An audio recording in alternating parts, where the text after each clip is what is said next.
Isolation might protect you, but it won't heal you. Life will. Solitude is the cocoon where you rest and rebuild, but the real transformation begins when you step back into the world. You don't heal in hiding, you heal in living. Let's talk about this honestly.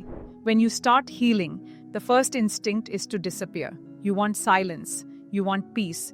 You want distance from noise, drama, and people who drain you. And that's valid. Solitude is powerful. It reconnects you with yourself.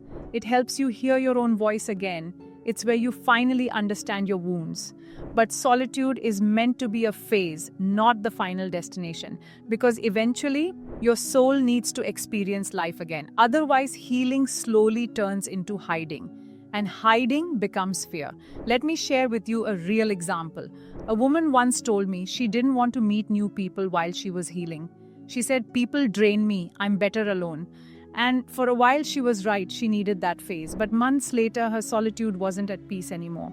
It was fear. She wasn't distancing herself to protect her energy. She was distancing herself to protect her wounds. And wounds don't close in the dark. They close in the light through interaction, connection, exchange.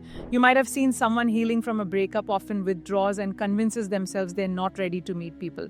But what actually prepares them is feeling different energies again, having new conversations, and remembering what it feels like to be seen without pain attached to it. Healing isn't about staying untouched. Healing is about being able to touch the world again without breaking. So remember, your nervous system doesn't heal through escape. It heals through gentle, safe exposure, by meeting people who feel safe, by learning boundaries in real time, by realizing not everyone triggers you, by seeing how much you've grown. In my own journey, my biggest breakthroughs didn't come from journaling or meditating alone. They came from human moments, a deep conversation with a stranger, a belly laugh with a friend, a moment of being understood, or even a situation that challenged me to respond differently than the old version of me.